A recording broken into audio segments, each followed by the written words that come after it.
Bonjour à tous, je m'appelle Joy Ondo et je suis l'auteur du blog Ladies Wonderfully Made.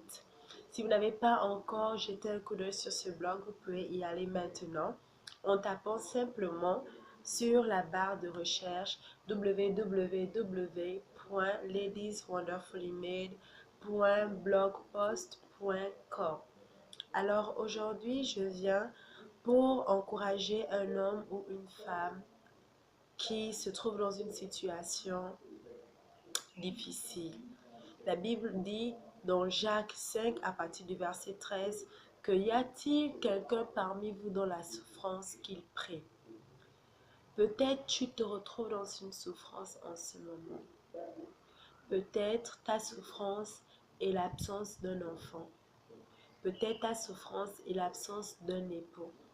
Peut-être ta souffrance est l'absence d'une vision en Christ. Peut-être ta souffrance est l'absence d'un emploi. Peut-être ta souffrance est l'absence des finances. Quelle que soit la souffrance dans laquelle tu te trouves, j'aimerais t'encourager cet après-midi à prier. La Bible dit, y a-t-il quelqu'un parmi vous dans la souffrance qui prie? La Bible ne dit pas que lorsque tu es dans la souffrance, tu dois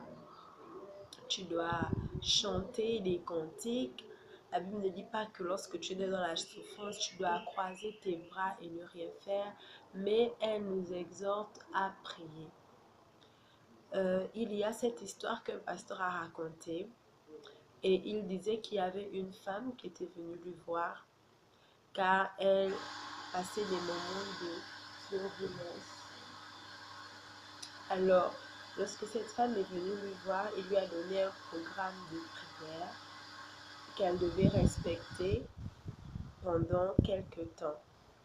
Et les semaines ont passé et le pasteur s'est approché de cette femme pour lui demander si les temps de prière avançaient, si elle recevait quelque chose de la part du Seigneur. À sa grande surprise, cette femme a répondu au pasteur qu'elle n'avait pas pu prier car elle avait eu des empêchements. Après quelque temps, le pasteur lui a finalement dit que je vois que tu n'as pas de problème. Parce que quelqu'un qui a un problème, sincèrement, il va se mettre à prier parce que déjà, sa situation ne lui autorise pas à rester les bras croisés ni à ne rien faire car il veut que Dieu intervienne. Il sait qu'il n'y a que Dieu qui peut résoudre ce problème. Donc, il lui a dit, ma soeur, je crois que tu n'as pas de problème. Parce que si tu avais un problème, tu devais trouver coûte que coûte un temps, pendant lequel tu devais prier. Et lorsque j'écoutais cette histoire, je me suis rappelée de cette femme qui avait un problème, qui avait une perte de sang pendant 12 ans. La Bible dit qu'elle avait ce problème pendant 12 ans. Je ne sais pas pendant combien d'années tu as eu ce problème. Je ne sais pas pendant combien de mois tu t'es retrouvé avec ce problème. Mais je sais une chose, c'est que comme cette femme à la perte de sang, Dieu est capable d'intervenir dans ton problème parce que la Bible dit qu'il est le même hier, aujourd'hui et éternellement. Cette femme à la perte de sang ne s'est pas découragée. Pour les femmes comme moi, vous savez que lorsque nous sommes même dans nos périodes de menstrues, c'est vraiment difficile, c'est gênant. Pour la plupart des femmes, c'est vraiment gênant parce que tu te retrouves à peu près limité. Tu ne te sens pas bien parce que ton corps est dans une autre période. Mais cette femme n'a pas baissé les bras. Elle n'a pas baissé les bras. Elle a continué à chercher la face de Dieu. Elle a continué à espérer. Elle ne s'est pas découragée alors qu'elle avait toutes les raisons de se décourager parce que la Bible nous dit qu'elle a même perdu tout son argent. Donc même lorsque son argent est parti, elle a dit, je vais continuer à chercher la face de Dieu. Je ne vais pas me démoraliser. Je ne vais pas abandonner. Elle a continué à combattre. Alors, je ne sais pas quel est ton problème, mais j'aimerais t'exhorter cet après-midi à ne pas baisser les bras. Dieu est un Dieu fidèle. Peut-être tu as même prié. Peut-être toi, ton problème, ça perdure depuis 12 ans. Mais ne baisse pas les bras. Je t'en supplie, ne baisse pas les bras. Et j'aimerais nous réconforter avec cette parole de Néhémie 2 au verset 20 qui dit que le Dieu du ciel vous fera prospérer. Et nous nous lèverons, nous bâtirons, mais vous n'aurez ni part ni souvenir dans Jérusalem. C'est Néhémie qui s'adressait à ses adversaires alors qu'il avait pris la résolution de revenir à Jérusalem pour rebâtir les murailles de Jérusalem.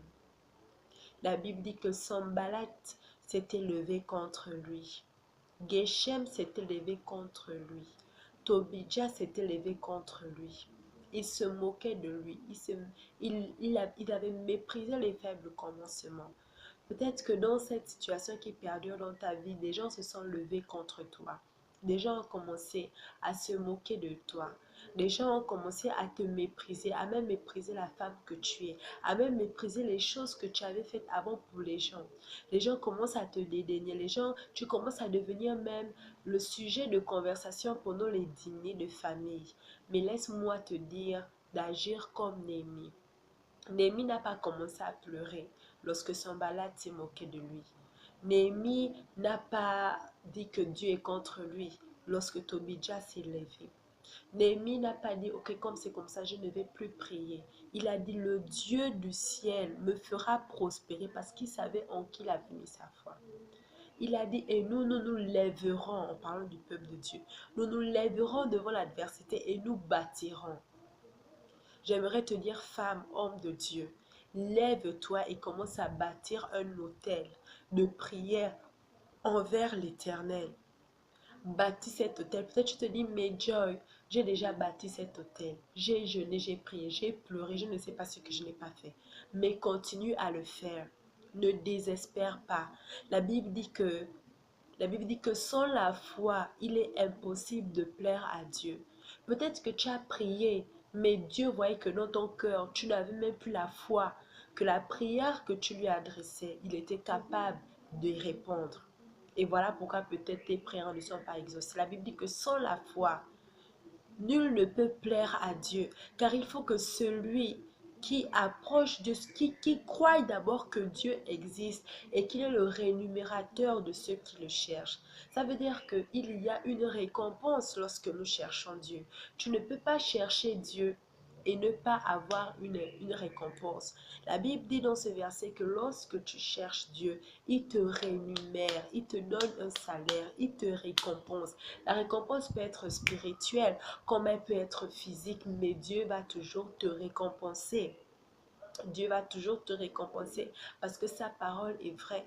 Il dit, il est le rémunérateur de ceux qui le cherchent. Mais lorsque tu viens de la présence de Dieu, il faudrait que tu crois d'abord que ton Dieu existe. Parce qu'il y a certains chrétiens, tellement la situation a perduré, tu commences à penser que Dieu n'est plus là. Tu commences à penser que Dieu n'existe plus. Tu commences à penser plein des choses commencent à trotter dans tes oreilles.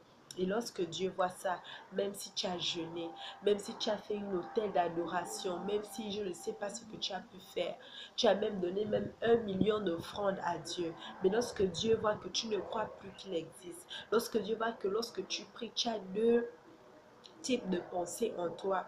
Tu pries, Seigneur, vraiment, envoie-moi des enfants, donne-moi les enfants. Et ensuite, tu es en train de dire dans ton cœur, oui, Seigneur, en tout cas, si tu n'envoies pas l'enfant, je vais même aller même adopter les enfants. Dieu, lui, Dieu voit le cœur. Il voit nos pensées là qui commencent à interférer lorsque nous prions. Il voit tout ça. Mais si ça a été ton cas, qu'à un moment tu t'es découragé, à un moment tu as commencé à penser que Dieu n'était plus là, réponds-toi. Réponds-toi car il est encore temps. Demande à Dieu pardon, demande à Dieu de te laver, de te sanctifier. Et ensuite retourne rechercher la face de Dieu. Il est fidèle et il le fera parce qu'il est fidèle. Il le fera.